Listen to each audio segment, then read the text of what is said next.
Star plus के popular show ये रिश्ता क्या कहलाता है कि आने वाले एपिसोड में मेजर ड्रामा होगा जहां पर अरमान और अभीरा का कोर्ट में डाइवोर्स केस चलेगा और पूरी फैमिली वहां मौजूद होगी।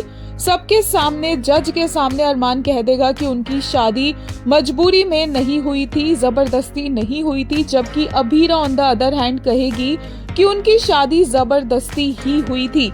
ये बात सुनकर अरमान काफी ज्यादा हैरान हो जाएगा और वो ये भी नहीं देखेगा कि वो कोर्ट में खड़ा है और वहीं पर अभीरा को पकड़कर उससे सवाल करने लग जाएगा कि अभीरा ये कह सकती है कि शादी मजबूरी में हुई थी, किन हालातों में हुई थी, पर जबरदस्ती हुई थी, ये बिल्कुल गलत स्टेटमेंट है और अरमान आउट ऑफ कंट्रोल होगा। उसके पापा उसे संभालेंगे।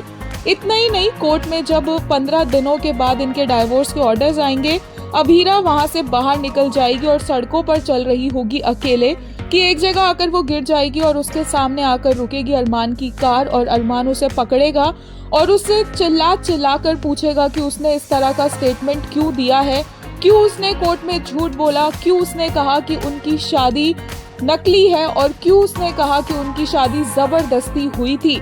अभीरा के पास अरमान के किसी भी सवाल का जवाब नहीं होगा क्योंकि वो ऑलरेडी दादी साहब से डील क्रैक कर चुकी है, इसलिए वो अरमान को कुछ नहीं बता सकती।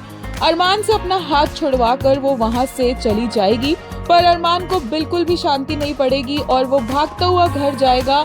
घर जाकर वो सामान तोड़ना स्टार्ट कर देगा। रूही और उसकी माँ उसे रोकने की कोशिश करेगी। रूही कहेगी कि जो होना था हो गया। अरमान कहेगा कि नहीं, मैं एक वकील हूँ, मैं जानना चाहता हूँ कि अभीरा ने इस तरह का स्टेटमेंट क्यों दिया, इसके पीछे क्या रीजन है, क्योंकि क्या हुआ सिर्फ वहीं तक मैं नहीं रुक सकता। उसकी माँ भी उसे समझाने की कोशिश करेगी कि कोई फायदा नहीं है, अभीरा जैसी लड़कियां ऐसी ही होती है।